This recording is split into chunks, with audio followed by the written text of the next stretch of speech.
Hello friends, मैं हूं आपका दोस्त ललित नामदेव। आप देख रहे हैं हमारा हिंदी यूट्यूब चैनल डिजिटेक खंडवा में। आपका स्वागत है। जिस तरीके से आपने पिछले वीडियो में हमारे देखे थे मेल मर्ज का यूज़ किस तरीके से किया जाता है, जिसमें हमने लेटर, इन्वेलप, लेबल और इसके बनाने के तरीके सीखे थे। आज हमारा टॉपिक है माइक्रोसॉफ्ट वर्ड में रिव्यू मेनू। और रिव्यू मेनू में स्पेलिंग एंड ग्रामर चेकर किस तरीके से यूज़ किया जाता है, ट्रैक चेंज ऑप्शन का कैसे यूज़ होता है और प्रोटेक्ट डॉक्यूमेंट का।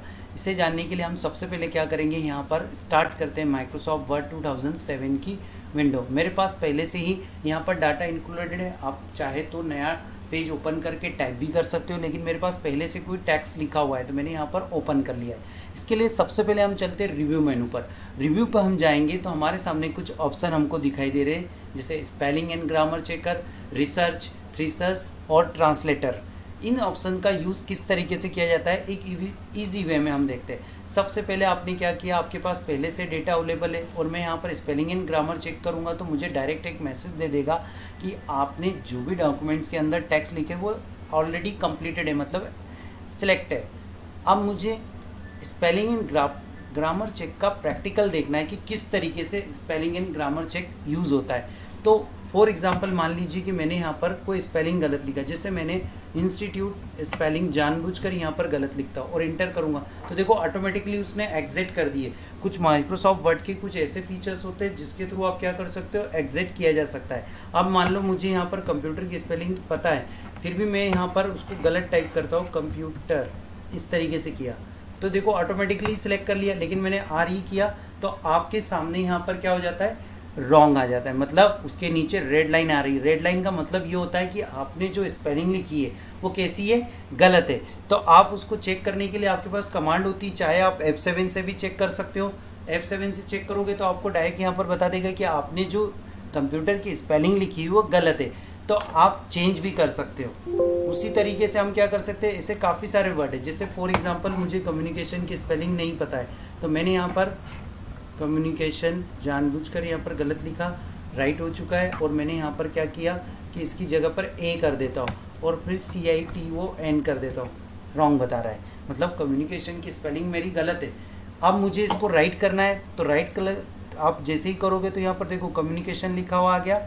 अब इस तरीके से भी चेंज कर सकते हो, तो राइट क्लिक करके भी आप क्या कर सकते हो, चेंजेस किया जा सकता है। स्पेलिंग एंड ग्रामर चेकर एक इम्पोर्टेंट ऑप्शन है और आपके माइक्रोसॉफ्ट वर्ड में आप कोई भी गलत वर्ड टाइप करते हो पहले से उसकी डिक्शनरी में एडेड है।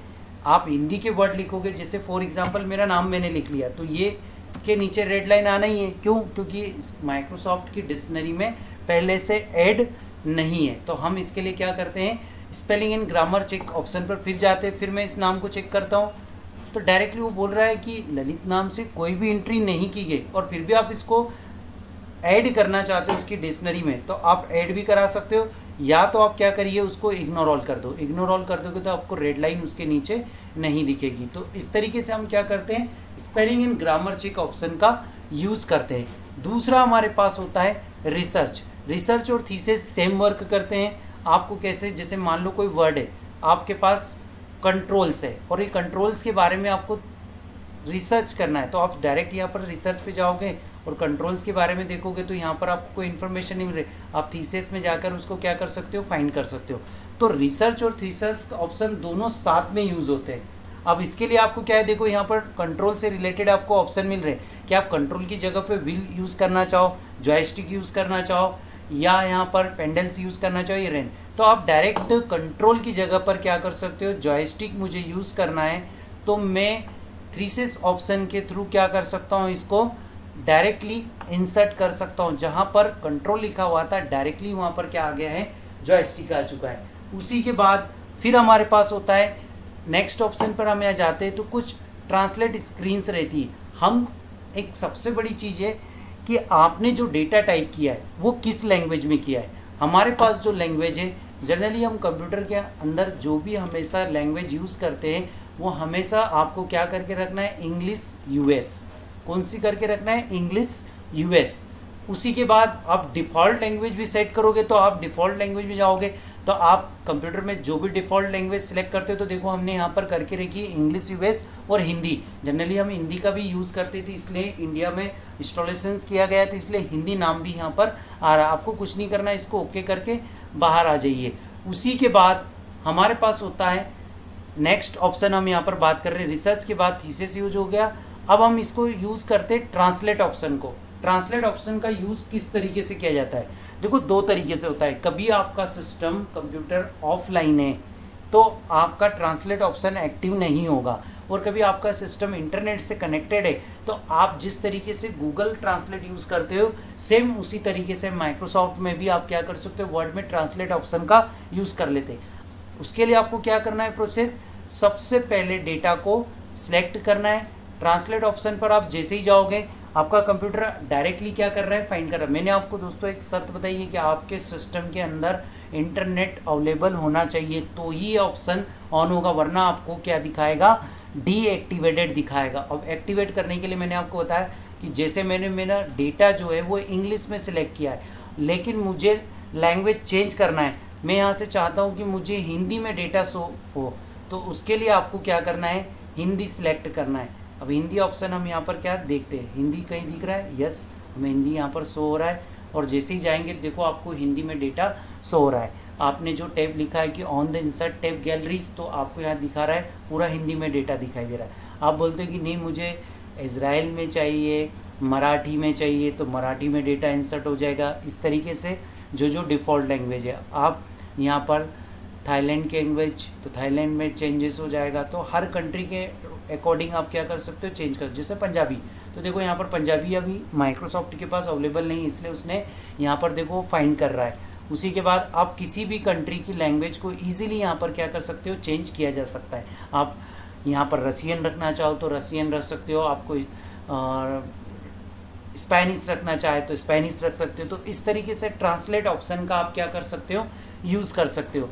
तो बहुत ही इंपॉर्टेंट है। माइक्रोसॉफ्ट वर्ड में हमें मान लो कोई डॉक्यूमेंट्स रीड करने में थोड़ी प्रॉब्लम जाती है, तो आप डायरेक्ट माइक्रोसॉफ्ट वर्ड का ट्रांसलेट ऑप्शन यूज़ कर सकते हो। नहीं तो आपके सिस्टम में कभी इंटरनेट आओ नहीं तो आप गूगल ट्रांसलेट के थ्रू भी क्या कर सकते हो, ट्रांसलेट ऑप्शन का यूज़ कर सकते हैं। उसी के बाद नेक्स्ट प्रोसेस हमारे पास होती है सेट लैंग्वेज। सेट लैंग्वेज में मैंने आपको बता दिया था कि किस तरीके से आपका कंप्यूटर में डिफ़ॉल्ट में लैंग्वेज कौन सी रहती है, यूनाइटेड स्टेट और हिंदी लैंग्वेज। हम दो लैंग्वेज इसका यूज़ करते हैं। ओके करके आपको बाहर आना है। नेक्स्ट ऑप्शन हमारे पास है वर्ड काउंट। वर्ड काउंट का यूज़ क्या होता है? वर्ड काउंट, जिस तरीके से हमने टेक्स्ट के फाइल हमने यहाँ पर ली है, मेरे पास डेटा की एंट्री कितनी है, पैराग्राफ कितने हैं, वर्ड कितने हैं और स्पेस कितना यूज़ किया है, इसकी डिटेल इन्फॉर्मेशन हम क्या कर सकते हैं, वर्ड काउंट के थ्रू देख सकते हैं। जैसे पेज नंबर आपका 1, वर्ड 242, कैरेक्टर कितने हैं, character with space, paragraph and line, ये सभी आपको यहाँ पर क्या हो रही है, शो हो रही है। आप मतलब पेज नंबर देख सकते हो, वर्ड देख सकते हो 242, कैरेक्टर 1218 और कैरेक्टर विथ स्पेस 1457, पैराग्राफ क्या है आपके 5 और लाइन कितनी दी गई है 20। इस तरीके से हम क्या कर सकते हैं, वर्ड काउंट ऑप्शन का यहाँ पर यूज़ कर सकते हैं। इसी के बाद नेक्स्ट ऑप्शन हमारे पास है कमेंट। कमेंट क्या होता है, कमेंट का यूज़ किस तरीके से करते हैं? कमेंट का जनरली यूज़, जैसे मान लो मेरे पास कुछ भी एक नया वर्ड है और हम उसके बारे में पूरी उसकी डिटेल लिखना चाहते हैं। जैसे फॉर एग्जांपल मैंने यहाँ पर ये लिखा कि ये ललित कौन है। अब एग्जांपल हम इस पर कमेंट देना चाहे तो आप कमेंट भी जनरेट कर सकते हो। इस तरीके से कमेंट पे जाइए और आप यहाँ पर लिख दीजिए कि Lalit Namdev from Digitek computer institute, इसलिए हम कमेंट का यूज़ करते हैं। दूसरा हमारे पास है एक नया वर्ड है, यहाँ पर हमने लिख लिया कि CPU कौन सा है, तो मैंने CPU पे कमेंट जनरेट कर दी। यहाँ पर मैंने लिख दिया CPU और मैंने यहाँ पर लिख दिया Core 2 12। इस तरीके से मैंने यहाँ पर इंफॉर्मेशन डाल दी। ओरिजिनल्स क्या है, डॉक्यूमेंट में हमारे पास क्या है, तो मैंने यहाँ डॉक्यूमेंट्स पे कमेंट्स डाल दी और मैंने यहाँ पर लिख दिया आधार, पैन कार्ड। इस तरीके से मैं यहाँ पर क्या कर सकता हूँ, पैन कार्ड, ड्राइविंग लाइसेंस वगैरह जो भी मेरे को डिटेल्स लग रही है उस तरीके से हम क्या कर सकते हैं, कमेंट्स का यूज़ कर सकते हैं। अब आपके पास है कि आप डिलीट करना चाहो तो डिलीट भी कर सकते हो, ऑल सेलेक्ट करके भी आप क्या कर सकते हो, डिलीट करना चाहो। आप प्रीवियस देखना चाहते हो फर्स्ट कमेंट कौन सी दी थी, नेक्स्ट कौन सी दी है, और आपको डिलीट करना है तो आप डिलीट ऑप्शन का चूज़ करते जाइए। इस तरीके से हम क्या कर सकते हैं, डिलीट ऑप्शन के थ्रू क्या कर सकते हैं, मुझे ये वाली भी डिलीट करना है तो ये डिलीट भी हो जाएगा। तो इस तरीके से हम कमेंट्स ऑप्शन का यूज़ करते हैं। माइक्रोसॉफ्ट वर्ड का सबसे इम्पोर्टेंट टॉपिक अब हमारा है ट्रैक चेंज। ट्रैक चेंज का यूज़ किस तरीके से करते हैं, सबसे पहले तो हम इस चीज़ के बारे में देखते हैं। माइक्रोसॉफ्ट वर्ड में ट्रैक चेंज ऑप्शन किस तरीके से यूज़ होता है इसके बारे में देखते हैं। ट्रैक चेंज ऑप्शन जो होता है, हमारी फाइल के अंदर कोई भी चेंजेस करेगा तो हमें पता चल जाएगा कि हमारी फाइल के अंदर कब और कहाँ चेंजेस किया गया है, इसके बारे में आपको डिटेल इन्फॉर्मेशन मिल जाएगी। तो किस तरीके से, सबसे पहले आपको क्या करना है, पूरे डेटा को सिलेक्ट करना है। सिलेक्टेड है, आप चाहे तो आप ट्रैक चेंज ऑप्शन को क्या कर सकते हो, डायरेक्टली इस तरीके से ऑन कर सकते हो, और आपकी फाइल में से कोई भी डेटा रिमूव होगा तो इस तरीके से शो होगा। मतलब मैं डिलीट कर रहा हूँ लेकिन देखो डिलीट नहीं हो रहा, मुझे क्या हो रहा है, रेड लाइन में शो होते हुए दिख रहा है। लेकिन मैं चाहता हूँ कि मुझे वो रेड लाइन में नहीं दिखे, मुझे कमेंट्स के रूप में दिखे, जिसे अपन शो रिवीजन बलून के नाम से, मतलब बलून जैसा दिखे। तो आप पहले ऑप्शन को चूज़ कर दीजिए, और आप जो भी डाटा डिलीट करोगे वो देखो डिलीट नहीं होगा, वो कमेंट्स में क्या हो रहा है, ऐड हो रहा है। आपको एनी टाइम जब भी चाहिए तो आप वापस रिव्यू करके क्या कर सकते हो, ले सकते हो। अब ये तो मैंने डाटा रिमूव कर दिया, किस किस जगह से चेंजेस किया गया है आप इस जगह से देख सकते हो। मैंने फाइल में चेंज किया, मैंने फर्स्ट पैराग्राफ में भी चेंजेस किया, थर्ड में भी चेंजेस कर दिया। अब इस तरीके से आप क्या कर सकते हो, यूज़ कर सकते हो। आप चाहे तो मार्कअप वगैरह भी लगा सकते हो। मैंने सारे ऑप्शन कंप्लीटली ऑन करके रखे हुए हैं। उसी के बाद हमारे पास होता है कि जो मैंने चेंजेस किए हैं आप उसे एक्सेप्ट करना चाहते हो या रिजेक्ट करना चाहते हो। दो ऑप्शन हमारे पास होते हैं। मान लीजिए कि आपने कोई इंपोर्टेंट फाइल बनाई है और उसमें आके किसी ने चेंज कर दिया है और वो आके एक्सेप्ट कर लेगा, तो जो चेंजेस किया गया है वो एक्सेप्ट माना जाएगा। और आप चाहते हो कि नहीं, मुझे पूरा डाटा इसके अंदर जो भी जिस जगह पर चेंज हुआ है वो सभी का सभी मुझे रिजेक्ट करना है, तो उसके लिए आप क्या करिए, रिजेक्ट ऑप्शन का यूज़ करिए। दो कंडीशन, 1 by 1 लेना चाहो तो रिजेक्ट एंड मूव, मतलब मैंने कब कब चेंजेस किया था उसके लिए। लेकिन मैं लास्ट वाला ऑप्शन यूज़ कर रहा हूँ, रिजेक्ट ऑल, मतलब मेरा मीनिंग है कि माइक्रोसॉफ्ट वर्ड में डिलीट या एडिट जिस प्लेस से किया गया है वो हम सेम एज इट इज़ वैसा का वैसा चाहते, तो उसके लिए हम क्या करेंगे, रिजेक्ट ऑल ऑप्शन पर क्लिक करेंगे। आपको क्या करना है, reject all documents. Reject all का मीनिंग है कि जिस जगह से डिलीट हुआ है उसी जगह पर सेम डाटा जो पहली बार टाइप किया गया था वो वापस रिप्लेस हो जाएगा। ये हमारी फाइल जैसी पहले बनी हुई थी सेम एज इट इज़ वैसे की वैसी दिख रही है, मतलब इस फाइल के अंदर जो भी चेंजेस हुआ था वो रिटर्न डेटा आ जाता है। इसके लिए हम क्या करते हैं, ट्रैक चेंज ऑप्शन का यूज़ करते हैं। इसी के बाद हमारे पास होता है कंपेयर। कंपेयर क्या होता है, माइक्रोसॉफ्ट वर्ड में दो फाइलों के बीच में कंपेयर करना, इस ऑप्शन का यूज़ होता है। दो फाइलों के बीच में कंपेयर करना है। ऑलरेडी मेरी एक फाइल ओपन है, हम चाहते हैं कि 2 फाइल्स और ओपन करना चाहे तो आप क्या कर सकते हो, ब्राउज कर सकते हो। मेरे पास काफ़ी सारी फाइल यहाँ पर अवेलेबल है। मैंने मान लो यहाँ पर एक रुचि या मर्ज टू कन्वर्जेशन नाम की एक फ़ाइल ओपन कर ली। सेकंड फाइल मेरे पास काफ़ी सारा डेटा मेरे डेस्कटॉप पे रखा हो, मैं कोई सी फाइल भी ले सकता हूँ। मैंने सेकंड फाइल ये वाली ले ली। दोनों फाइलों के बीच में मुझे कंपेयर करना है तो हम कंपेयर कर सकते हैं। दोनों फाइल मेरे पास ओपन हो चुकी है। एक फाइल के अंदर मुझे गोयल केमिकल के नाम से मुझे दिख रहा है और सेकेंड फाइल के अंदर एक टेबल जनरेटेड है। तो दोनों फाइल मेरे पास ऑलरेडी ओपन हो चुकी है। हमें माइक्रोसॉफ्ट वर्ड में वापस हमारी फाइल पे जाना है तो सेम हम जा सकते हैं। तो इस तरीके से कंपेयर ऑप्शन के थ्रू हम क्या कर सकते हैं, दो फाइलों के बीच में कंपैरिजन कर सकते हैं कि पहली फाइल में क्या लिखा है और सेकंड फाइल में क्या लिखा हुआ है, ये कंपेयर हो जाता है।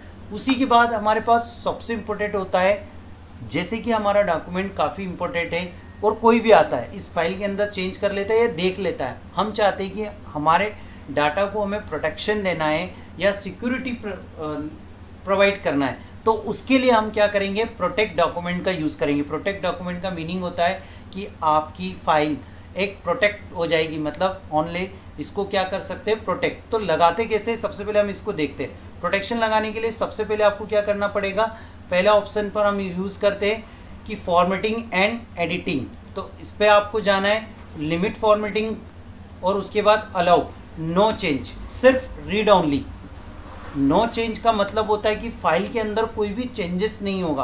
प्रोटेक्ट डॉक्यूमेंट का मतलब है कि आपकी फाइल आपको सिर्फ शो होती हुई दिखेगी, इसमें कोई भी डेटा चेंजेस नहीं किया जा सकता। मान लो कि मुझे इसके अंदर कुछ एडिटिंग करना है तो मैं एडिटिंग नहीं कर सकता, सिर्फ रीड ओनली। अब रीड ओनली के लिए आपको क्या करना है, रीड ओनली बनाना है तो उसके लिए आपको पासवर्ड प्रोटेक्ट रखना पड़ेगा। तो मैंने यहाँ पर पासवर्ड प्रोटेक्शन लगाने के लिए पासवर्ड आपको ऐसा लगाना है ताकि आपको याद रहने तो पता चले फाइल आपने बनाई है और आप खुद को ही याद नहीं रहे।